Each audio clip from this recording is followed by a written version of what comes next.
Welcome. My name is Michael Mastro. It's my great pleasure to welcome you to the Art of Vastu certification course. I'm very honored and excited to present this ancient sacred knowledge that can help many people improve health, wealth, careers, and relationships. This course is a long time coming. It's been in the making for years. People kept asking me to share this knowledge, and I thought about it for a long time. I wanted to make it's a very complex science. I wanted to make it easily digestible in bite-sized pieces so that people can learn in the comfort of their own home and at their own pace.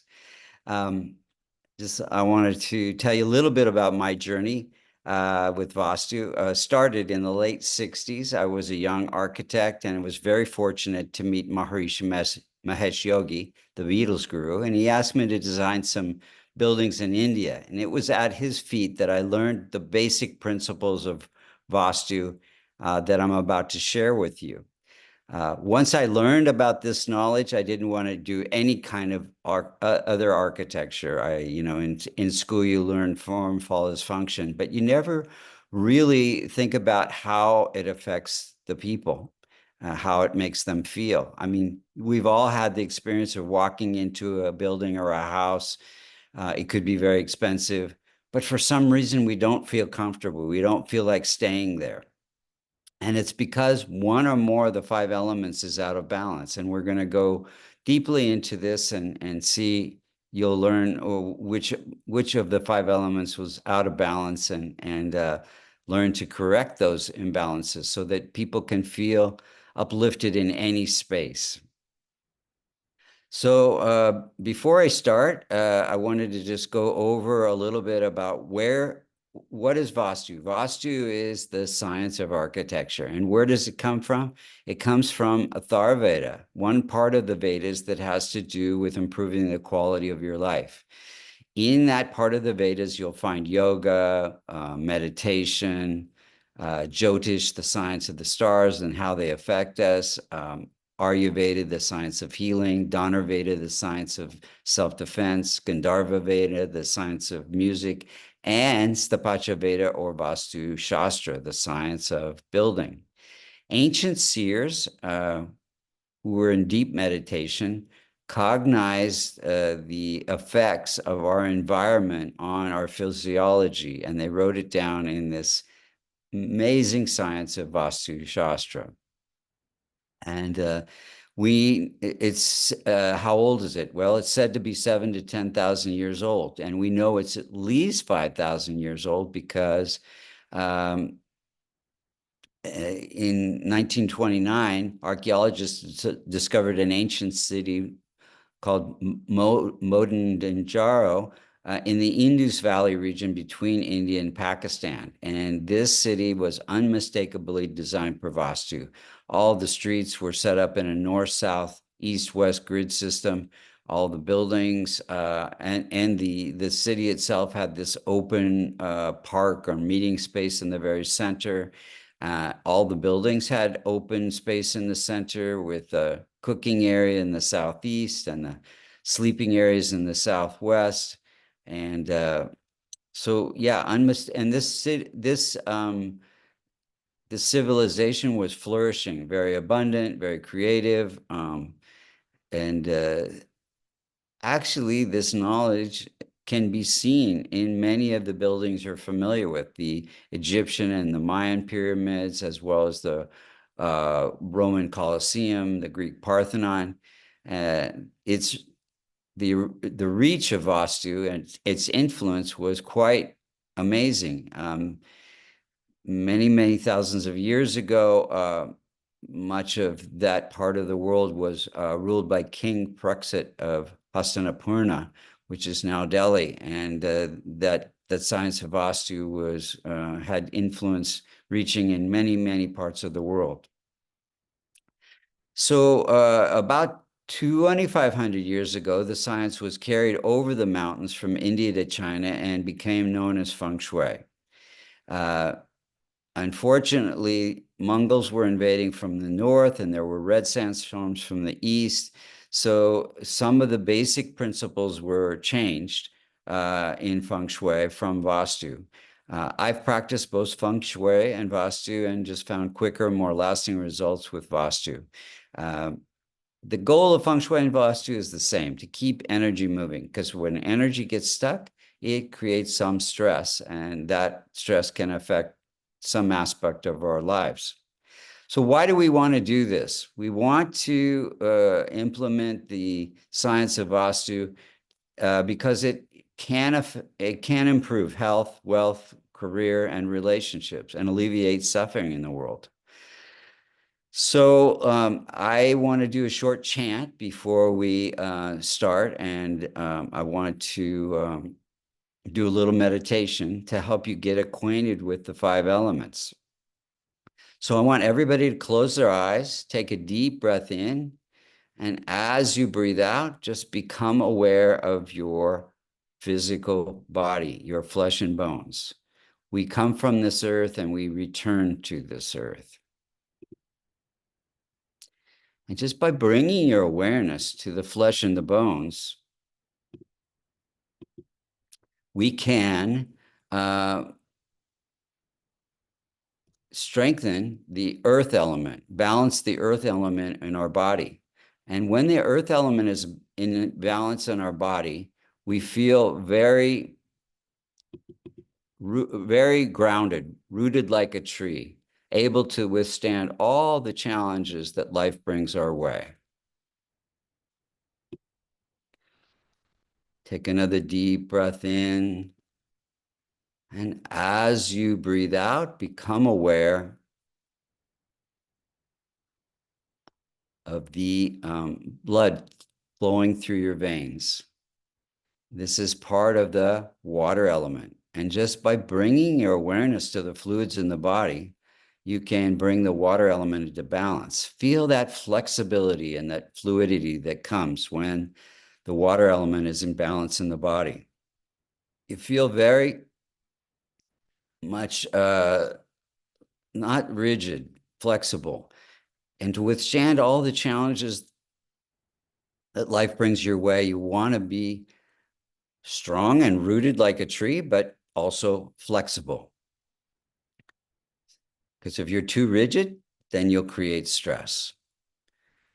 Once again, take another deep breath in and become aware of the warmth in the body. Without the warmth and the light of the sun, there would be no life on this planet.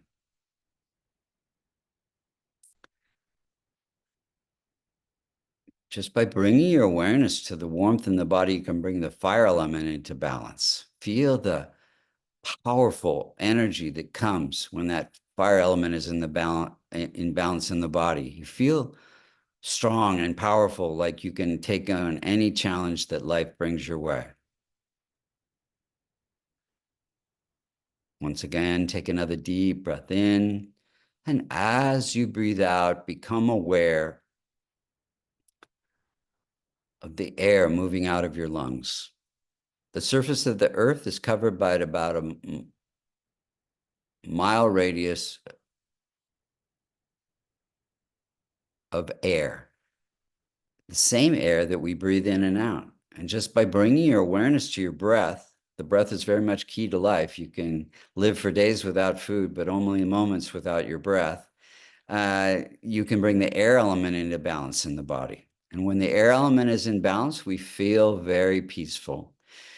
That the air element is related to our mind and emotions. And if it's out of balance, then we feel some disharmony in our thinking, our speech, and our actions, and ultimately our relationships. So that air element, feel that peace that comes when that air element is in balance. Once again, take another deep breath in, and as you breathe out, become aware of the space in your mind. All the planets and stars are embedded in space, the same space that's in your mind. And just by bringing your awareness to the space element, you can bring the space element into balance in your body. We spend most of our time thinking about or regretting things in the past, planning or feeling anxious about the future. But right here, right now, is where true joy abides. Feel that joy with a big, big smile on your face, anchored in the present moment, right here, right now. Take another deep breath in, and as you breathe out, become aware of who is perceiving in this moment and all moments into eternity. It's not your body. Your body's not eternal. It's not your thought, your mind. Your mind, there's thoughts come and go. They are not eternal. It is the eternal light of consciousness within you that is perceiving in this moment and all moments into eternity. Become aware of that light of consciousness as a point in the center of your chest, brighter than 1,000 suns, radiating and expanding, filling the entire space that you're in. Allow that light of consciousness as a point in the center of your chest to radiate more and more, filling your entire country. Allow it to radiate more and more, covering this entire surface of this earth, and allow it to connect with all the other lights of the other beings on this planet. In truth, we are all one light, one energy, made of the same 5 elements.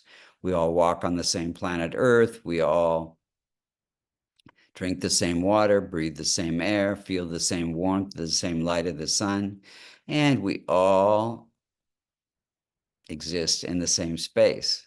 And because we are all connected, one energy by the 5 elements, whenever anything on this planet is harmed, we all feel it. So let's donate a portion of the peace from this meditation to help heal the planet. I'm going to do a short chant for peace on the planet, and then we'll go into more details about Vastu. Om Sahana Vavatu Sahano Bhanaktu Sahaviryam Karvavahai Tejasvina Veditamastu Mavivishavahai. Om Shanti Shanti Shanti. Keep the eyes closed. Move the hands back and forth. Create some friction in your palms of your hands. Bring the palms of your hands to your eyes. Feel that warmth. And slowly, gradually, in your own time, you can open your eyes. So now we're going to talk about the major influences in Vastu. Starting with the directions, the northwest direction is associated with the air and the sense of touch, and the planet Moon, and it affects our relationships. And on a physical level, it affects our mind and our stomach. The north direction is associated with the water and air element and the planet Mercury. It affects our finances, our wealth, and the part of the body that is affected is the throat. The northeast is associated with the water element and our sense of taste, and the planet Jupiter. And this direction affects growth in our life, material and spiritual growth. And the part of the body that's most affected is the head. The east direction is made up of space or ether and fire. The planet is the sun, and this direction affects our health, our heart, our digestion. The southeast area of your home is affected by the fire element and our sense of sight. Venus is the planet, and this affects our energy level, whether we feel tired or sluggish or our health is compromised, and it affects the liver. The south direction of your house or area of your house is made up of earth and fire. The planet is Mars, and this affects our career and our kidneys. The southwest area of our house has to do with earth and smell. And it influences many, many parts of our life, including our career, how we support ourselves from our physical body, our flesh and bones, our skeletal system, our feet and bones. The west area of your house is made up of earth and air.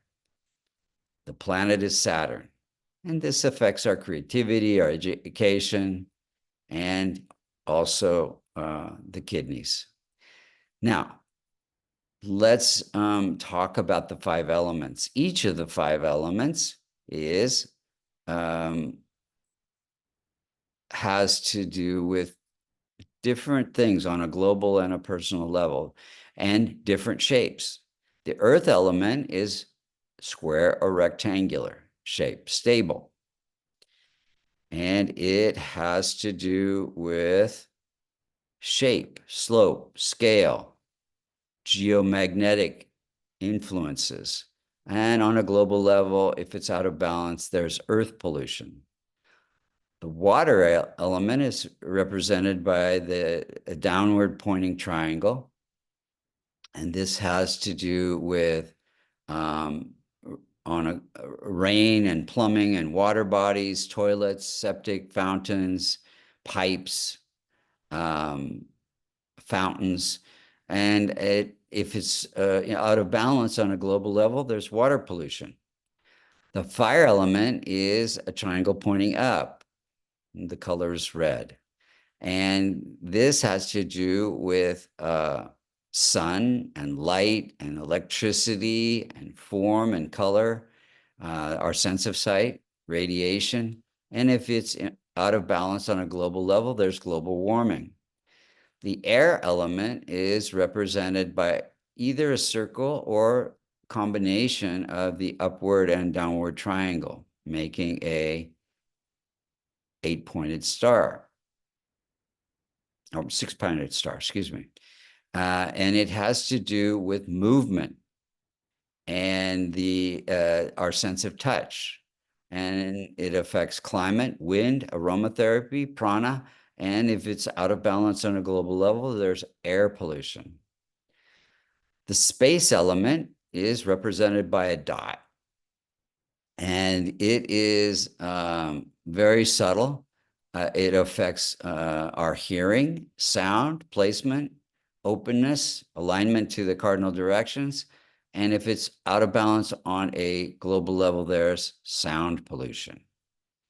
So according to Vastu, the Earth is covered by an electromagnetic grid. And these lines are receptors for solar, lunar, and stellar energies.